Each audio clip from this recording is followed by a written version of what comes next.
16405, 1720106, 1521501, 1693664, 1829724,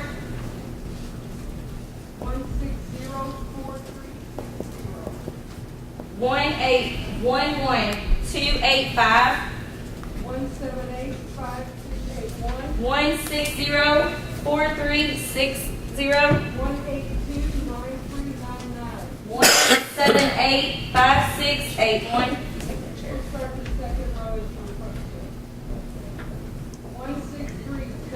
1829399,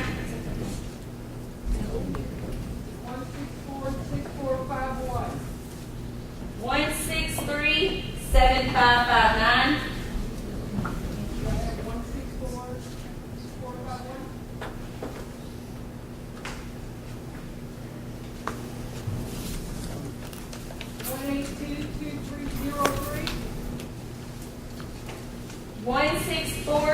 1646451,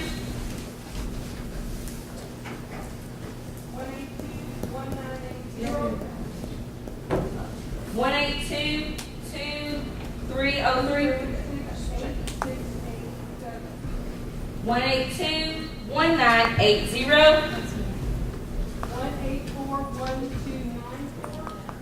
1768687,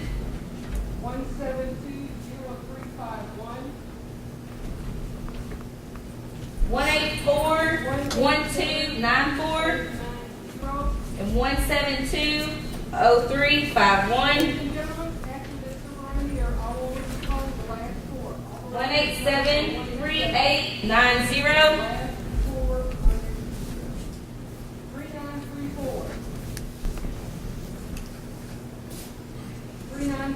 3934.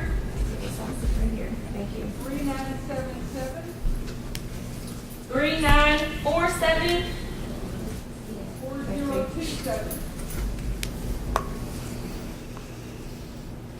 3977, 4137, 4027, 4151, 4038, 4137, 4151, 4193,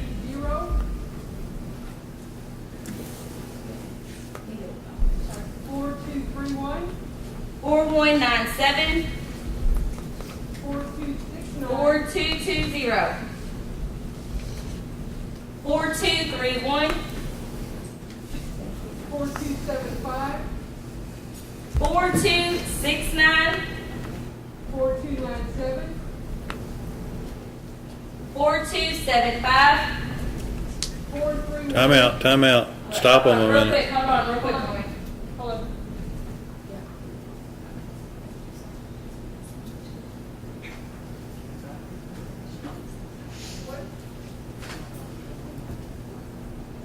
They're gonna go through this.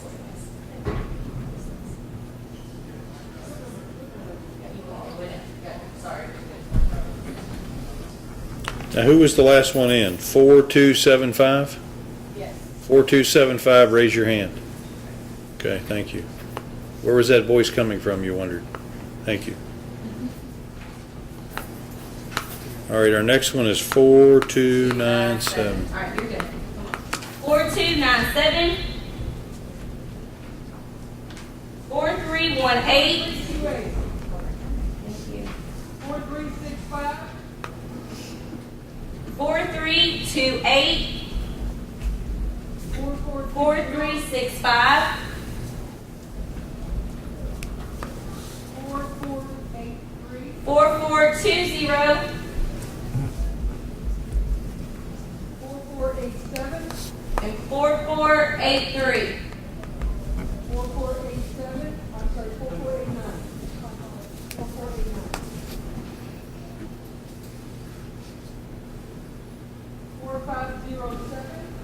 4489, 4563, 4507, 4613, 4563, 4614, 4613, 4623, 4614, 4686, 4623, 4700, 4686, 4702, 4700, and 4702. Thank you very much. Ladies and gentlemen, welcome to Jefferson Circuit Court, Division Number 1. My name is Barry Willett. I'm the judge that's fortunate enough to preside in this division. The first thing I need to do is place you under oath. If you'll all raise your right hand. Do you swear or affirm that you will give true and correct answers to all questions asked by the court or by the attorneys concerning your qualifications to sit as a juror in this case? I do is the right answer. I do. Now you're under oath. I get to ask you any question I want to. No. This is your first week of jury duty, your first day of jury duty. So we've dragged you away from your homes and your work and your family and your friends. We made you, for the most part, all fight traffic, come downtown, find a parking space, come into the building, sit in a big room with a bunch of people you've never met before. You get to watch some very enlightening orientation videos. Our Justice Hughes, Chief Justice Minton, and I think the Chief Judge give you an orientation. And then you get to come down to a floor and come into a courtroom with people you've never met, and we're going to ask you questions about your personal lives under oath. And we promise you that we're going to pay you $12.50 a day at some point in the future for all this. Anybody comfortable with this process? Heck no. But thank you, because we couldn't do what we do every day here in the court system without your participation. So we really do appreciate it. We'll try and not abuse the privilege. You know from orientation that in circuit court we try basically two different kinds of cases. We try civil cases where a plaintiff files a lawsuit against the defendant seeking money damages. That's a civil case. We also try felony criminal cases. That's where the grand jury has returned an indictment charging an individual with a crime or crimes, and the jury's responsibility will be to determine if the defendant is guilty, if so, what the appropriate penalty is. This is not a civil case, this is a criminal case. So this will be a case where you will hear evidence about whether the defendant committed a crime, and if he is guilty, what the penalty should be. I'm going to introduce you to everybody as we go along, but I want to give you some basic rules to follow first. We have 3 basic rules to follow in the courtroom during this part of the proceeding. And these are necessary because you all built this big, beautiful building for us. This building, and I couldn't tell you how old it is, maybe 20 years old, but we paid $50 million. You all paid. We all paid $50 million. It's a drop in the bucket what they pay these days for these buildings. Ours is kind of a dump.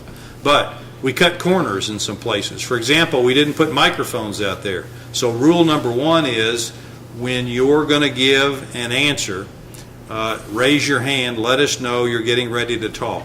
There's 45 of you out there, and if you just start talking, it'll take us a while to isolate which head is speaking. So rule number 1, raise your hand. Rule number 2, tell us that very personal badge number that you have on your chest, because that's how we keep track of you on the seating chart that we're going to fill out with notes. And rule number 3, which is really the most important, is keep your voice up good and loud so we can hear you.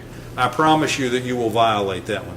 For example, Mr. Schaefer, way back there on the last row, when you give an answer, I've got to be able to hear you, okay? Yes, sir. Yes, Your Honor. And the same thing on this nice lady on the front row with a red jacket on. When you speak up, Mr. Schaefer, way in the back there, has to be able to hear you. So I promise you that you'll violate that because it just feels unnatural. You'll feel like you're yelling. But I know that nobody likes to speak in public for the most part, other than lawyers and school teachers. We have a couple of those. So I let you remain seated just because I think you're more comfortable doing that. But it is really important that we hear you, hear what you have to say, because the appellate courts may have to hear what you have to say at some point in the future.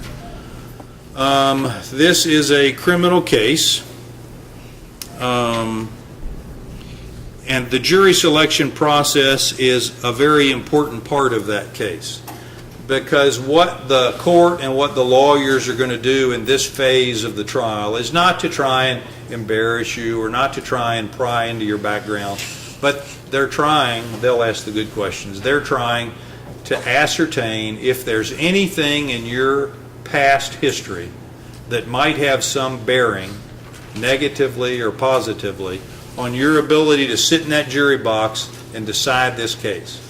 So when you walk through that door, everybody has a lifetime of experiences, some good, some bad, and we're just trying to find out if any of those experiences would impact your ability to be a fair and impartial juror on this case. Does that make sense to everybody? If I were simply to say, can everybody be fair and reasonable, I promise you, you'd all raise your hands. But they're going to ask you good questions about your history and see if there's anything in that history that's important to us. If for any reason anybody on the jury panel wants to come up to the bench and speak more privately up here, then all you have to do is say, Judge, can I approach the bench, and I'll let you come up. We put this noise